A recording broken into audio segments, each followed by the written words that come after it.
This is Political Junkeez with Brian Howie and London Thomas. Hi again, everyone. It's Brian Howie. Welcome to Political Junkeez, the podcast for those hooked on politics. Joining me today, once again, as always, and as preferred, global traveler, fighting out of Atlanta. Voice of reason sometimes. I try. Even when he's wrong, he's right. London Thomas, how are you? Great, bro. Good to see you, Brian. And in studio, joining us, properly distant, she's at least 18 inches away from me. She's a Las Vegas legendary nightlife queen, proud mom, Sin City party royalty, common sense advocate, Kalika Moquin. How are you? I'm good, Brian. How are you? Thank you for having me today. And we might have, are we having Tito Ortiz jumping in at a moment's notice on the Political Junkeez satellite network? So he might be jumping in shortly. I believe he is. I trust that he is. So I'm going to save something for him when we want to get into. But one thing I want to talk about quickly off the top, because I feel very strongly about it, is Melania Trump. So this has been a big week for Melania, good and bad. As of the time we're taping this, she gave a speech at the Republican convention, took a lot of crap for it. There's a lot of reasons why she takes a lot of crap, but I want to go back a couple days ago when she announced a renovation of the Rose Garden. Now, the Rose Garden was something that was initially designed by Jackie Kennedy back in 1962. And this thing, if you have ever been to the White House, have you ever been to the White House? No. I mean, near the White House? Okay. No. If the White House was a piece of real estate, it would be a tear down. It is an absolute dump, okay? There are literally, if you're in the White House, rats running around, and I'm talking about literal rats, whatever your political affiliation. Yeah, I can imagine. It just needs a lot of work. They spray paint, it looks good on TV, but it needs a full renovation. So Melania took it on herself to renovate the Rose Garden. So she hired two top landscape architects to help her out. She got rid of a lot of bug-infested bushes and trees and all this kind of stuff. And the hate that Melania got for doing this. Why? I think you know why, but I'm talking about, so if people don't like Melania Trump because they don't like her husband, right, or you think her husband sucks, well, I think this level of girl-on-girl crime, I think, first of all, start with your friend circle, maybe move up to Hillary Clinton, and then take your shots at Melania. Like, Melania did not sign up for this. So I can't tell you the amount of women that all of us know who married shitheads, whatever you think of it. So the fact that she has to deal with the hate when she's trying to spruce it up, at one point on the Rose Garden, so all of the media ran these side-by-side pictures of beautiful rose bushes and sort of this boring new version of the Rose Garden that they did. Well, the pictures that they ran on the left were April of 2008 when roses are fully in bloom. The new pictures were run from August right now when roses will not be in bloom for another 8 months. So it looks crappy. It looks crappy. It's a dishonest narrative. It's a dishonest story. But the level of hate, so I'm glad to have a woman in here today. Mm-hmm. Why do you think women look for reasons to tear other women down? And especially on political things. Yeah. Now, if you don't agree with me politically, this girl-on-girl crime, I think, is so dangerous. Yeah. No, I mean, I'll definitely talk about it. I think it really starts at a very young age. It starts in middle school, and girls bully, and they get a high off of it, and they do it because they're insecure, and then it goes into college and girls join sororities, and it's like the same kind of high school drama bullshit. I don't really, we allowed to swear on this podcast? Fuck yeah. Okay, all right. And they just don't ever get out of that mindset, and then they get married, and then it goes into like mom cliques. Like the mom cliques are like the worst. Like they literally will like tear down like moms that don't breastfeed because you're supposed to breastfeed, and they'll find any little reason to pick a mom apart that they feel like is doing a different job parenting than them to make themselves feel better about being a better parent. Wow. So it's horrible, and I'm a mom, so I'm part of these groups, and I'm just like, okay, I really can't with these women anymore. Childish, but right? It's so childish. They'll find anything they can latch onto to project that, that hatred. It starts at when, like you said, middle school, 12 or 13. Are you going to wear that? Are you going to eat that? Yes. Is he going to call you? Blah, blah. And this insecurity, this neuroses gets into the women. Now, I'm not letting the men off the hook because they will prey on that down the road, but they didn't cause a lot of it. No. Yeah. And so at that level, I'm like, even if you don't like her husband, or even if you don't agree with her politically, she married at that time, he was in his 50s. He was a successful guy in New York by any reasonable standard. He was certainly an eligible bachelor. She was 35 years old, which is not the easiest age for even the most attractive woman to land a guy, especially when she wanted to be a mom. She's an immigrant. She grew up poor. There's a lot to like about her story, even if you don't like it. And I hate her. She's stupid. When she gives Bette Midler tweeting out, ridiculous. she doesn't even speak English. It's so ridiculous. And how could you it's awful. trash them about speaking English, but then you're so pro-immigrant? I know you're so pro-immigrant, but when that's how a lot of it got exposed politically. This whole Melania thing was rooted in a lot of stuff that goes deep. Well, that's what Brian, I think that it has a lot to do with, like in Melania's case at least, politically. It's like, if you disagree with anything that Trump does, no matter what he does, who he's associated with, they go down with him. So it lies outside of reason because it's not even reasonable. You would think women would look at another woman who's empowering, Right. and for inspiration, but instead they tear her down, not because they don't like what she's doing. I think it has a lot to do with either jealousy, envy, and then all at the same of time, that. and on the same time, they hate her husband. Well, yeah.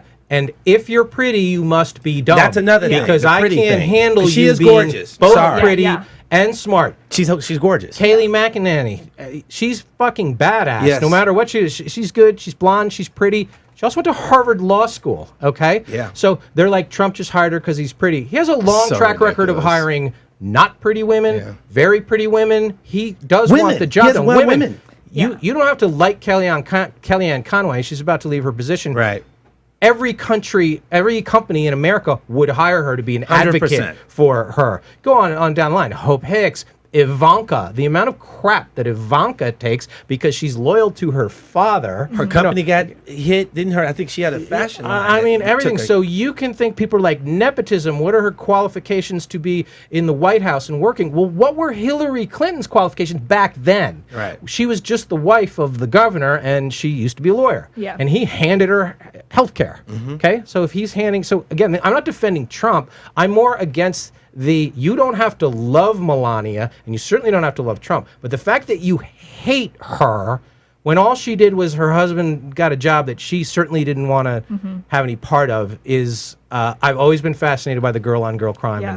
And, Well, I just know, just personally speaking, when I've gone through hard times in my life, like let's say whether it has to do with an ex-boyfriend or whatever it is, I kind of project that hate out. I find things to hold on to. Like I used to be really, really anti-Trump, and I used to I would look at some of my posts now and I cringe. So I'm like, I can't believe I said that.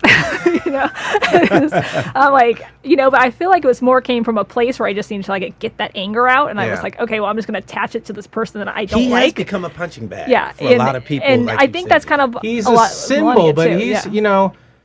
people are like, he's, Trump, a lot of people want to throw a rock through a window back in 2016. Trump was the rock, Right. okay? People are like, I don't care who he is. He got lucky. He hit a moment in time. There was a lot of reaction. People now are so angry that we cannot have proper dialogue about Yeah. anything. Anything.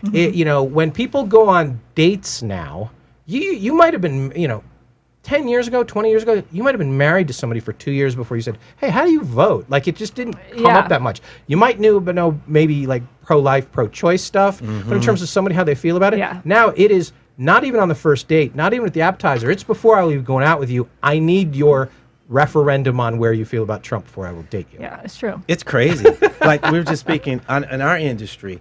I never talk to anybody No. about politics. I Oh, mean, we're for too the busy longest getting I've been hammered too till 3 busy a.m. doing so many other The things. fun and stuff. Remember stuff. that? But now it's even in my own industry.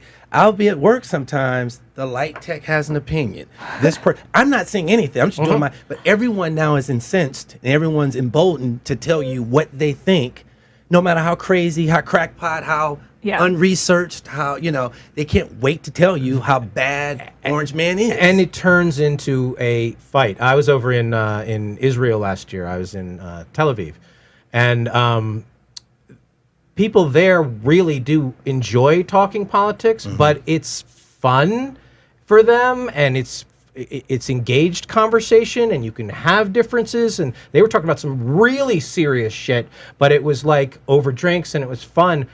if we disagree with each other here, and that's why I bring back to the sort of the women supporting women and everything, we don't support each other as people anymore. No. It's like if you don't align with me across like these 6 things, Like, I can't even be. we're in the supposed to same agree room. on everything. Yeah. Like, Supposed to agree with everything. Who agrees Yeah, with anything? yeah. It's like I'm a good everything. person, you're a bad person. Like, Right. that's the end of it. I don't agree with my family on everything. So how am I supposed to well, agree that's with the same strangers on thing. that, Like I brought up the dating thing. Now there's pressure in the black community. You better date black women. You Yeah. better date black men. You better not like that. They're really coming into the bedroom or your personal preferences that what you want. Do you feel pressure to date a certain way ever? Who, me? Yeah. Have you ever felt pressure No. to date black or white or anything? I don't care. You've never, but have you I wanna- ever heard it? Yeah, of course. What I is- mean, it's always been a part of the black community, time immemorial. You should do this. And the more political things got, the more you should do this. You shouldn't do that. Who you hang out with, like. I have friends of mine who look at my social media, and because I lived in LA, I have a lot of friends that are white. It just comes with the territory. But my friends in Atlanta can see that and be like, what is all, can you still relate to what, I mean, did you go Hollywood? It's like, dude, it's not like that. It's people are people. Yeah. At the end of the day, people are people. It's like this ethno-nationalism thing is getting on my nerves. Like everything's racially divided now. Yeah. You know what I mean? It is. It is. Crazy. And to me, that's why I'm kind of separating myself from the Democrat Party, because I feel like they're the ones that are really being racist. I hate to say it. I agree with you. I was in your shoes Like it's a couple of years ago. There's hypocrisy on both sides, of course, and we used to be that both sides could sort of dismiss the fringes on each side, but the fringes are getting smaller and the middle is getting muddled, and it's almost like there's a really clear line here that you have to be on one side or the other. You can't have one foot on one side and one foot on the other. People really want you. You're either with us or against us, which other side you're on. And I don't know how we get off of that. I don't know how we change that. Brian, because I don't think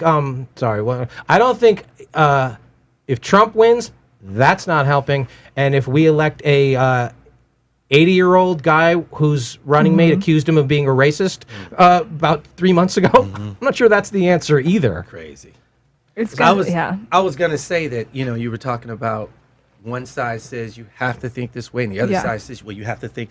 I find, and I don't know if you feel the same way, but I find that Republicans, believe it or not, and conservatives are far more embracing in terms of having a dialogue. Even if they disagree with your standpoint, they'll still sit and talk to you. Like, again, you could wear a Black Lives Matter t-shirt and be amongst conservatives. No one's kicking your ass. But if you were to walk into a, Black Lives Matter with a Make America Great Again hat or a MAGA hat on, you might not get out with your life. Oh, I mean, it's horrible. So it's just a difference in ideology, and I think things have changed a lot. Because the Republican Party is pulling in a lot of more influences from, the LGBT community, the black community. There's a lot of voices that weren't prevalent, I think, in my parents' era or grandparents' era. You know what I mean? And a lot of times, because everybody is shouting so loud, it is, what are we exactly fighting for? So, like, what's going on in Portland and what's going on in Seattle and what's,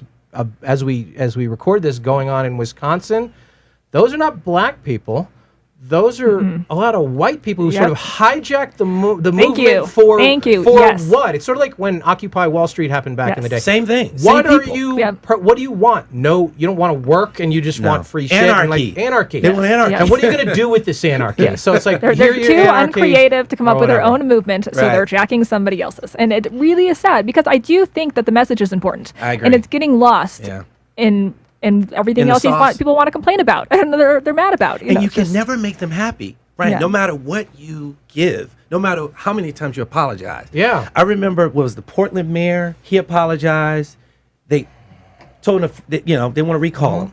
The Seattle mayor apologized. Every time you kind of give in too much, it's never enough, and they sense that as weakness. So I get that. It's sort of like, what are we fighting about? Right. What are we fighting for? Who are we fighting against?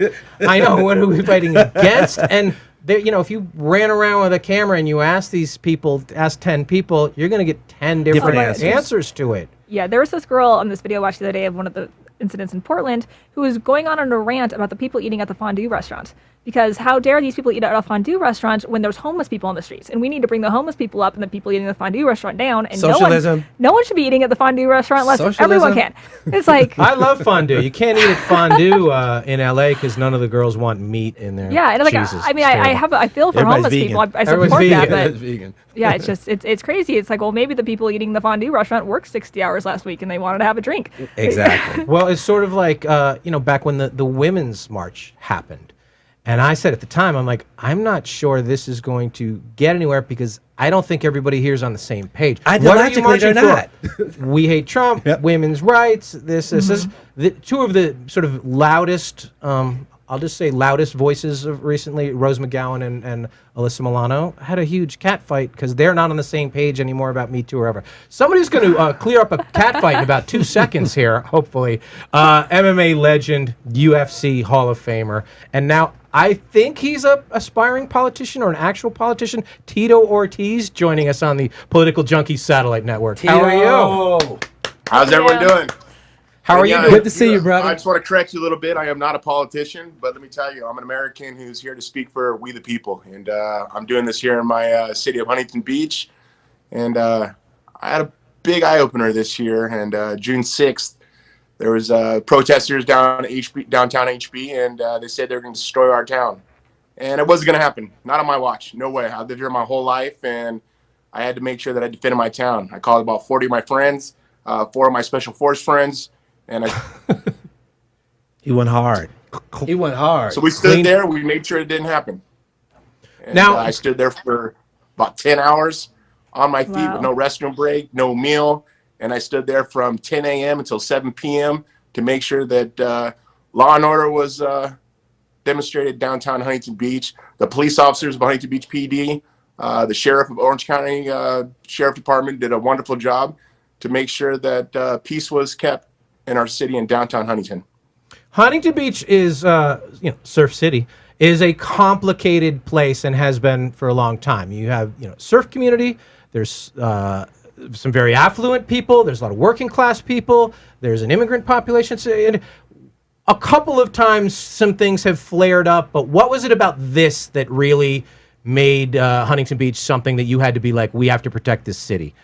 What Well, sort I of went believe down? the week prior to that, they had protesters down there, and of course, you got to have your First Amendment, and I believe in that. Come down and protest and do peaceful protesting, which is fine. I don't want no part of it because that's not my belief. I believe in being American, a patriot of this country. But then the second week, on the Monday before that weekend, I got direct messages on my Instagram at Tito Ortiz 1999 that. Guys, we didn't do our job. We had to come down here and we're going to burn this motherfucker down. Excuse my language, but that's Wow. what the message I got. And I took that very seriously to my heart. Born and raised here in Huntington Beach for 45 years, and it wasn't happening on my watch, like I said. So I had to make some calls, and we made sure our town wasn't burnt down. And we stood our ground. And all my friends, we wore T-shirts that said HB Strong on it. And we stood in front of the buildings, and we made sure that none of it happened. And it was peaceful protest. I think there was one scuffle that ended up happening, and good thing I got kind of some intel from one of my friends who's a Los Angeles sheriff, and he told me that these guys are going to try to start a scuffle in the middle, and as soon as you rush them, they're going to flank you from the side and get you in the middle where the officers don't know who's who, and they're going to start arresting everyone. And That's how that they same do it. situation, Did you that feel like situation did happen, and I'm glad I these- did my recon A lot of these- of it. And, go ahead. Yeah, a lot of these protests were sort of meant to feel spontaneous, but they were obviously very well organized because a lot of law enforcement people knew what was coming. Who did you feel was pushing this? What was the group that was like, we want to burn down Huntington Beach of all places? Well, I believe it was the BLM people, and I think it's been hijacked. I have nothing against. Just talk African about Just that. saying people. that. I mean, they have been hijacked. I have a bunch of African American friends. I'm Mexican American myself. I have 1% Cameroon, so I actually have black in myself also. I'm a mutt, and I get it. But at the end of the day, I'm an American, and I had to defend my city with my friends and my patriots here in Huntington Beach. And all of a sudden, there's a picture on Facebook saying oh, look at all these white supremacists. That's what they call anybody. I had an that African pushes American guy back. to the left of me. I had an Indian guy to the right of me, and I had a different Caucasian guys with me, of course, but far from skinheads. Back in 1993 when I graduated high school, there were a few skinheads here, but all the locals ran them out of this city because we're not about that. We're about being patriots. We're about caring about our city. And of course, 4th of July has always been a huge thing for us, for our parade down here. And it's about the community, about the family, about religion, freedom of religion. We're hard workers. We're dedicated to our city. We're dedicated to our town and state. And it just seems like things have just have been spiraling down worse and worse. 2020, I wish it just would go. Yeah, I mean, you bring up November 3rd, it's going to go away. yeah. I just can't wait to that time. You bring up being a Mexican American. You brought up what it means to be an American. The thing that dominated the 2016 election that has sort of taken a back seat, and it's still a problem because I don't think we sorted it out, is immigration. And so that's a complicated subject, especially for California. Where do you think we are in terms of that being an issue sort of moving forward? And is there a solution in your mind how we handle that? 100% there's a solution. Making sure that every person that does come across the border, it comes across the border legally.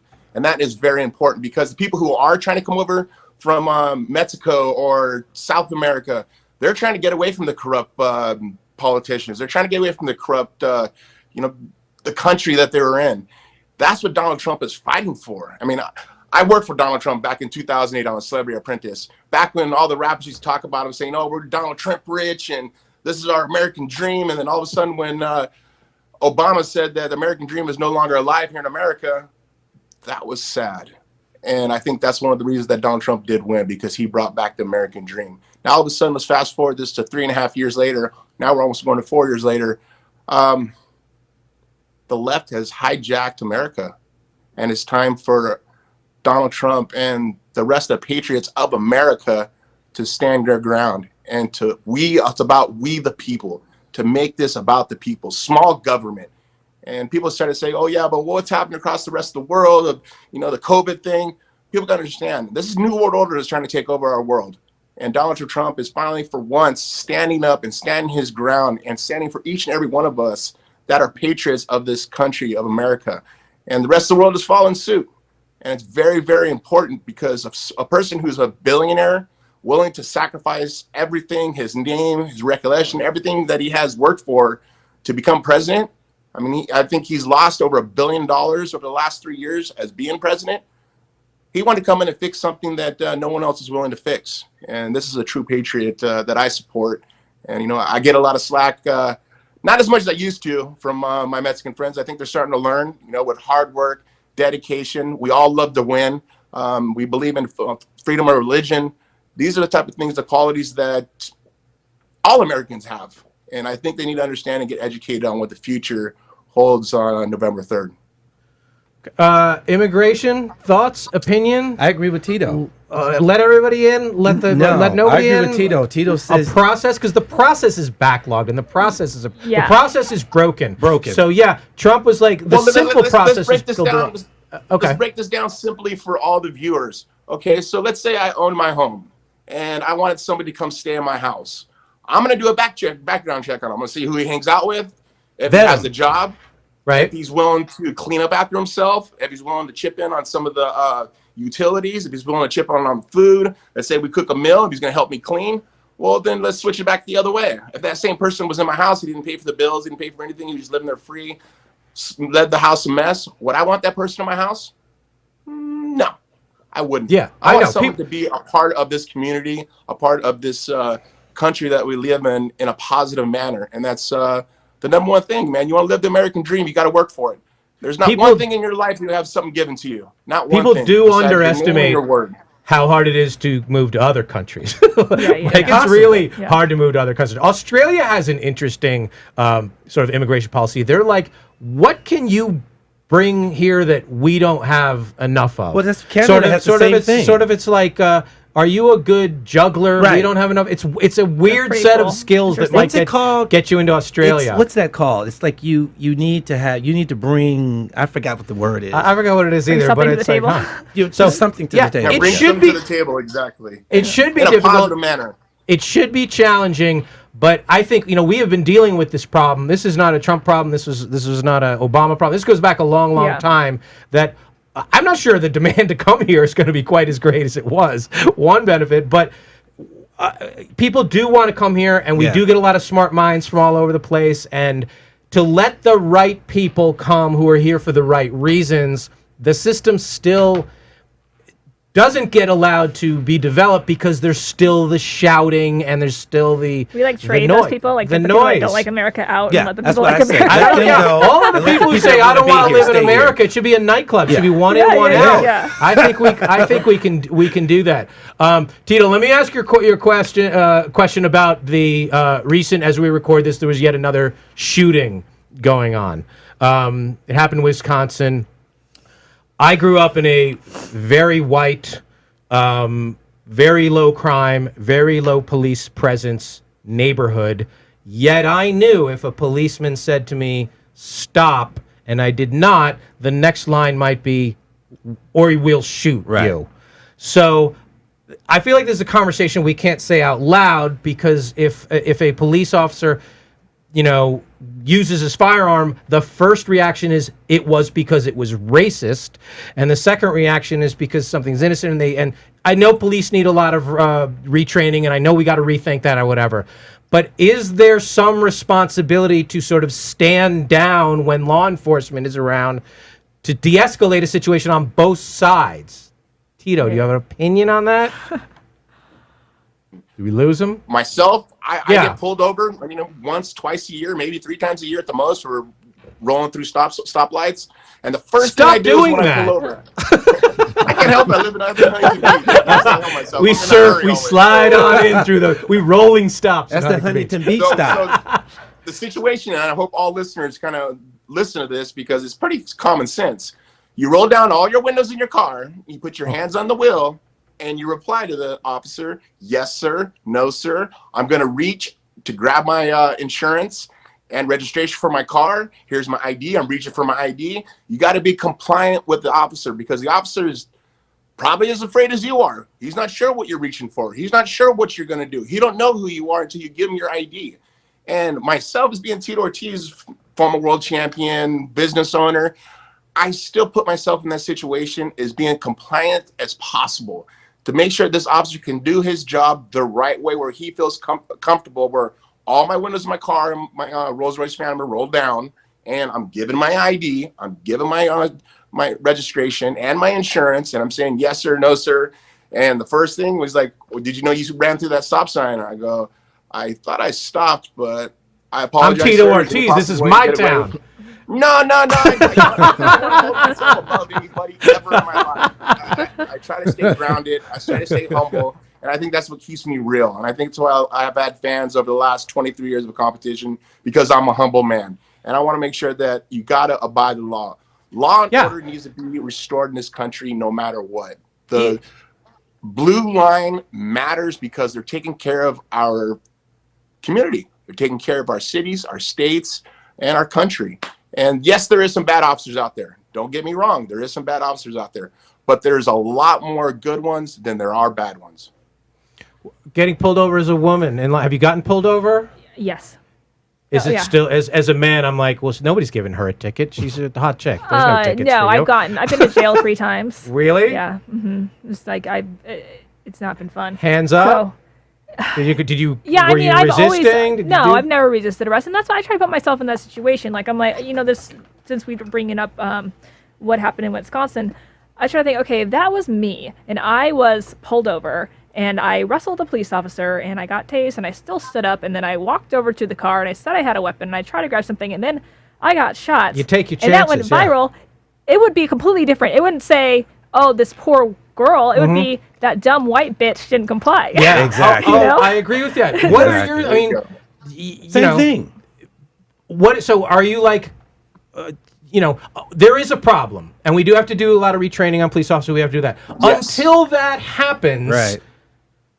do what they say. You do have How to put your hard is hands that? like I don't But understand how hard it's your that is. entitlement to not. Like, I I get feel it. too important to listen to what you have to say. I feel above you. I feel above the law. I lived in Los Angeles for about 7 years. I had my car from Georgia in Los Angeles with Georgia tags still on the car for a while. I got pulled over in LA with Georgia tags plenty of times. One time they took all my equipment out of the car, all my music, everything. Yes, sir. No, sir. Put everything back. You can go on your way. I didn't go, oh my God, F the police. Fuck y'all. You fucking, what the. I'm out of town with Georgia tags on my car. Some of these things are common sense. And look, I said, I don't know where along the line common sense went out the door and everything became hyper racial. I know. It's like And just no if personal one person accountability gets for killed, anything. it's an epidemic. They're just killing all of us. If you shoot a taser at a cop and you get shot by another cop, I think you took your chances. If you wrestle a cop. if you Yeah. are high as a kite and wrestling a cop and whatever, you shouldn't get a knee in your neck for 9 minutes, but you might get shot. Like it is, there are guns and there is law enforcement and there is a problem. So Yeah. Tito, you're right. We have to do a better job of retraining. We have to do a better job of everything. But until that happens, try to avoid getting the confrontation. People Competition probably needs try. to stop. Has People to just stop. need to obey the officers. I mean, they're just trying to do their job. They want to go back to their families. They want to go back home and just get paid and do their job as all of us hardworking Americans want to do. Do your job, work your 9-to-5 job, get back home with your family, be happy, and go through the next day. Now, when you do the confrontation in between that, now that raises the stakes on both sides. These officers are just trying to do their job. And I know a lot of police officers. I mean, when I was younger, I got roughed up as a kid. But I was a kid doing stupid stuff. I shouldn't have been doing those things. But once again, I learned from that. And I was able to not do that mistake again, but I was able to understand what the officers are there to do. They're there to serve and protect our city. And that's what's important. And people need to understand that and stop playing a victim. If you want to be a victim, be a victim for the rest of your life, but stop being a victim. You make a mistake. Okay, officer, I made the mistake. I'm sorry. Like I said, when I get put over, I go, officer, is there any possible way to get away with a warning? And about 9 or 10 of the times, the officer lets me go because I'm compliant. Yeah. I'm being good to the officer. I'm not trying to make his job worse. I'm not reaching for things in my car and being quick. I'm like trying to that's just wrong. You shouldn't do that. And like I say, I think a lot more people need to be compliant and stop playing the victim role. You continue to play the victim role and you're going to be treated like a victim, and it shouldn't be like that. People, it's sad. How do you handle personally de-escalating situations? Because you must have found yourself in situations where either somebody was drunk or somebody wanted to take a shot at the champ or somebody how do you, because obviously you could just end it in 2 seconds, but you don't want to get involved in that. How do you de-escalate that? Well, there's two different situations. There's situations that are at a bar when a guy's drunk and he comes up to you and with myself and tries to start a fight, and I'll stop. And I go, hold on a second. What do you do for a living? He's like, well, I'm a construction worker. And he goes, okay. I go, well, so you wake up about maybe 5 in the morning, 6 in the morning. You go and brush your teeth, put your underwear on, socks on, work pants on, work boots, work belt, T-shirt, and you got to be on site about what 6 o'clock, 7 o'clock. You work from 7 o'clock until 9 o'clock at night or 8 o'clock at night, and then that's your day. Here's my job. I get up about 11 o'clock in the afternoon, or 11 o'clock to 12 o'clock in the afternoon. I put on my running shoes, put on my shorts, brush my teeth. I go do a 4-mile run, come back, I eat a little meal, go back to the gym. We put on shin pads, gloves, mouthpiece, cup, and we kick and punch each other for about an hour and a half. Then I come back, have another meal. Then we come back and do jiu-jitsu and wrestling, where we try to choke each other, break each other's arms and legs. Then I come back, have another meal. Then I go back to the gym and I lift weights for about an hour and a half. And I'm done about midnight. You want to show me how to build a house? By the time that conversation is over, he comes to realize, wow, this guy took that much time to talk to me about this. He's like, what are you drinking? Let me buy you a drink. And that's how you de-escalate the whole situation. When you get one person who's negative towards another negativity and you put it together, it just escalates completely worse and worse. But you're able to de-escalate it and drop it down where it's a conversation between one and another, one human to another. Don't matter what color, race, or skin color, anything like that. It shouldn't be about that. It was never about that. And the reason I say that, because I have twin boys who are 11 years old, and it wasn't until about 3 years ago where they realized that the kids at their school, they weren't just brown He was like the coolest ever. Some brown kid. I was like, and kid rolled up, and I was like, yeah, there's a little black kid right now, kill her. But they didn't know the color difference. They didn't know that it's a black kid or a brown kid. It was just the color of his skin. That was it. And that's what parents, not all parents, some parents, they try to find a racist separation to separate our children, but they shouldn't really do that. Yeah, I think we need to come together as Americans and do the right thing as parents. Be responsible parents, because these children aren't being asked to be brought into this world. We want them in this world. You got to be responsible. You got to take care of them. You understand, I grew up without a father. I never had a father figure ever. So I want to be everything to my kids that my father never was. And I got to make the decision of being a responsible parent. And it starts out by being a responsible patriot of being a parent. I imagine your twins wrestling all day long, or is that not true? No, they do. They wrestle in jiu-jitsu and kickboxing. They all can day defend long. themselves. My oldest son, Jacob's in wrestling, high school wrestling, and he's a stud also. But they're respectful. You know, they as soon as they walk in the room amongst other peers, they'll walk up to an older parent or just an adult and shake their hand and say, "I'm Journey, I'm Jesse, nice to meet you." And I teach my kids respect. I teach them values. I teach them, That's what to we're be missing. honest, to not be lies. The things how parents should really raise their kids the right way. Don't be a victim. I wasn't a victim. I could have been a victim. I mean, my parents are 100%. heroin Yep. addicts. Nailed it. What do you, Kalika, what do you tell your kids about Bravo, Tito. police or what's going on in the world? What do you tell them? I mean, my kids are still pretty young, but How old you are know, 8 and 4. Yeah. Do they sense what goes on in the world? I mean, it's do just they know the we're thing, locked down? It's like Tito said, I don't talk to them about race and stuff. It's because I felt like until these past couple of years, it's just, working in the nightlife, like we were just a melting pot of all different Everybody people. got And you along. had black friends, you had Hispanic friends, you had all these different friends, and you never thought of, oh, that's my one black friend or that's my Right. Hispanic friend coming up now at the table. And we were us all homies, and Yep. now it's like everything is divided. Like it's almost like now you have to notice that you're sitting in a room with a black person. Like before, Crazy. just you never thought about Well, it. when you look at 14, 15, 16-year-olds, and props to the Kardashians for this, because they're all dating outside of their race, and they're all doing that, and so they're looking at us older folks like, what the fuck is wrong with you people? I can't We're even setting imagine. such a It's terrible horrible. example. Terrible. Yeah, and The news it is starts at responsible. home. At the end of the day, it starts at home. It does start at home. Yep. If you're gonna bring a child into this world, you need to do it responsibly, respectfully, with honor, and you gotta have integrity, and it's very, very important. And let's throw the color outside the window. Let's forget about that. Let's see who's respectful. And I say that what I say who's a racist person is an ignorant person. That's a racist person. Someone who's ignorant and doesn't want to see the truth and are looking for excuses to be the victim. And I refuse to be that person. I refuse my kids to be that person. I will not have friends like that. And that's just the way it is. That's how I've learned. It's people who divide. It's always dividers. Yeah, I'm big on the victim thing. All right, we're gonna run through what we call some quick fixes on this podcast, just things I want your quick opinion on. So as we're recording this, there's a giant storm barreling into Texas right now. So I'll start with you, Tito. From 1 to 10, 10 being we're going to be underwater in 10 years from climate change, and 1 being it's just weather. Where do you stand on that?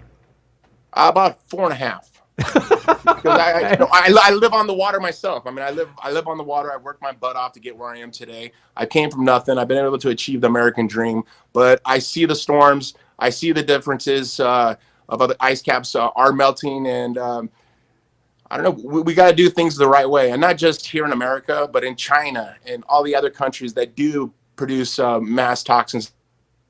They really do. We got to clean it up. Thoughts? 1 to 10. 1 being climate it's just change? weather, and 10 being oh my god, we're going to all drown in 10 years. I'm a pretty big climate change. I believe in it. So strong. I would say 7.5. Good. Yeah. All right. London. I'm 1. Okay, explain.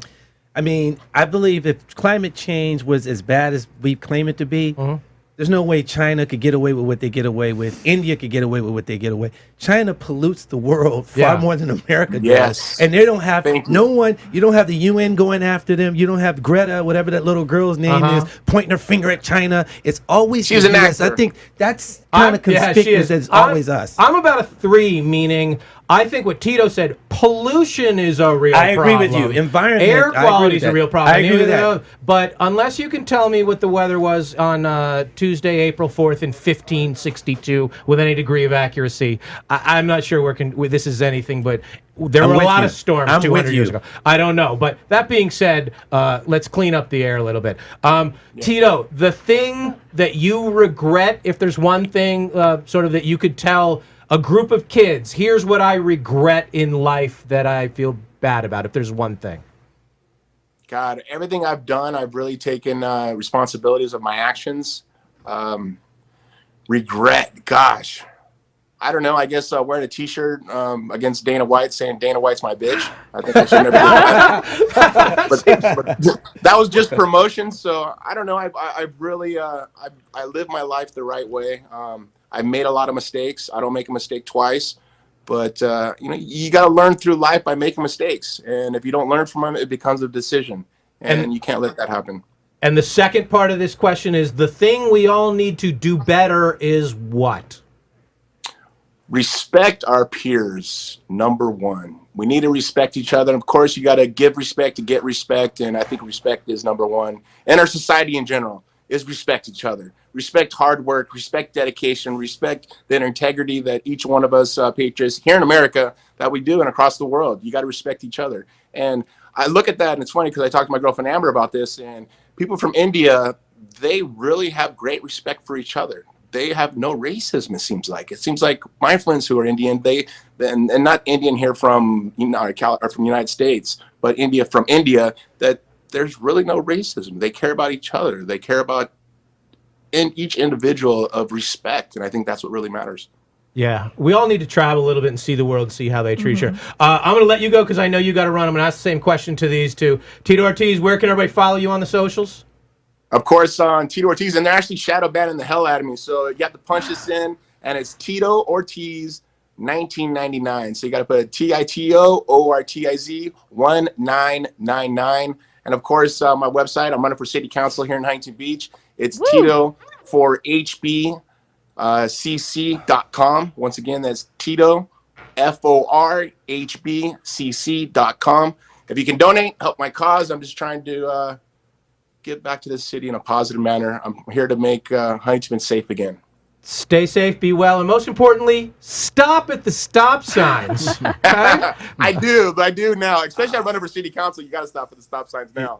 Yeah, you do. I'm under a microscope. Tito, your Instagram is fire. I follow you on Instagram. You are fire. Thank you, sir. And that they're shadow banning me. And you know what? I try to spread the truth. I do a lot of my research, and I just try to do the right thing, man. Thank you, sir. All right, thanks, buddy. Pleasure. All right, same question. You regret what? If you have one regret.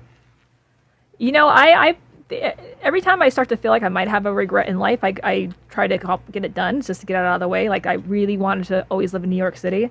So last year I moved there for 5 months just to do it, so I didn't regret it. So you moved to New York last month? Last year. Last year. I came back, but I've been like, okay, well, I did it. I don't have to pine away and beat myself up about it anymore. So, as far as the regrets, I'm kind of on the same page as Tito, where I take personal responsibility for my mistakes, and without them, I wouldn't learn and be a better person. So I'm thankful for them, actually. So I really don't have any regrets except for not doing a political podcast earlier. This was so much fun. There we go. Okay. And the second half of that I asked Tito, the thing we all need to do better is what? I think listen to one another, listen to listen, not just listen to respond. I think that's the problem with a lot of people these days and a lot of debates is, you could say something and you could even be talking from your heart and they don't even listen to you. They'll respond with something that honestly didn't have anything to do with what you just said. Yeah. So most people want to have monologues. They don't really want to have dialogues. So, yeah. You regret what, London? That we didn't start this podcast sooner. Seriously. John's been trying for the last year to get me to start this. If we had got this going a lot sooner, we would be that much further ahead. I love it. So that's one of the things I regret. And the thing we all need to do better is what? I think as a society, we need to really take parenting more seriously. I think a lot of problems we see with the youth, a lot of problems we see in our society today comes from lazy parenting, no parenting, or a little bit of both. I agree. I'm starting another podcast called The Non-Parent's Guide to Parenting, which really gets parents mad because they're like, you have no fucking idea. Well, I don't need to be a Top Chef winner to go out to a restaurant, see my omelet on fire in the kitchen, and know there's some shitty cooking going on. Right. Yeah. So I think that I can take the emotion out of it and say, here's what you should do. You're a mom, and that's obviously the hardest job in the world. What do you think moms need to do better collectively? Help each other, support, be honest about how challenging it is. Everybody always says, you're going to be a wonderful mom, you're going to love it. And then a lot of moms are like, I am struggling with this. This is not what they told me. It's not in the brochure. That's the thing. I think moms make the job of being a mom more difficult than it really is. And how do they do that? Just they have this idea of how they need to mom, and what they need to feed their kids and what bedtimes and routines and this. And if they don't do all this, they're going to be the worst mom in the world. So in trying to be this perfect mom and perfect everything, they actually probably end up damaging their kids more than not, just by trying to basically force their ideals on their child. Where I am very much, I'm not trying to sound like condescending to parents who don't do this. I'm not that type of mom, but I'm more like kind of let your child lead and let your child be your teacher and, teach you how to parent. And, they'll teach you what to do. You don't have to read a book to be a good mom. So yeah, that's true. Teachers, children can remind us of things that we have forgotten. There's a lot of information that, you can even go to a 13-year-old knows all the state capitals. they learn. They're so smart. They are smart, Yeah. and they're right in it, and they do learn it. And there's so much that we forget, not just as parents, but as adults. That we could use. But sort of sharing, playing nice, all the fundamental tenets of being a good person. Kids don't have that shame yet, and they haven't gotten to middle school yet where they'll hate each other, and boys and girls haven't gotten. So there's a lot of lessons that you can pick up on from your children. Like you just said, it can go both ways. What can I teach my children, and what can my children teach me? Right. That's a good thing. And I think they learn from you. So, they want to, if you're really kind to everybody and if you're accepting and you're not yelling at people or talking down about people and they're not picking up those cues, they're going to just inherently learn to be a good person. Well, that's where I got mine from. My mom, my father's. That's my whole idea about how to treat people, how to conduct and carry myself, how to respect myself, not worrying about other people's approval all the time. Totally. I got that from my parents. How important it is, do you think it is to have the mother and the father together? Which extremely important. And that, again, in the black communities, I'm speaking specifically for the black, that's one of the main issues in the black community. It's not police brutality. If you gave me 20 things that were the problems that black people are dealing with, police quote unquote brutality day to day for most people, that wouldn't even be in the top 10. Yeah. And I agree with that. To me, number one is that lack of father figure, lack of having two parent has had a detrimental effect over the decades in the black community, and we're seeing the repercussions of that right now.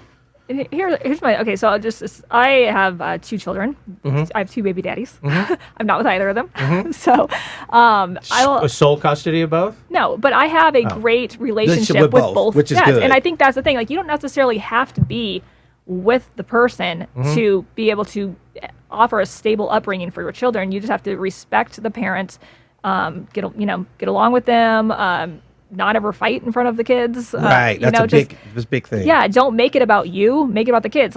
Don't let your ego get in the way of the way you're parenting and raising them. And that's the biggest thing is people let their egos get in the way, and then they turn that onto their kids and damage their kids. They do. Return. Do the baby daddies get along? No, I don't think so. Does each baby daddy have to also take the other child who's not theirs occasionally on play? They must, right? Yeah, well, they're both super cool guys. And, I got to pay for his ice cream. He's not mine. Yeah, they're both. One lives in Oklahoma. So my daughter's father lives in Oklahoma. So he just sees his daughter, but my little one's hangs out with my daughter all the time, and the little one's father hangs out with her a lot. And they get along great. I mean, everything can work. Everything does. I mean, my Yeah. parents have been together for 51 years. I don't think they like each other.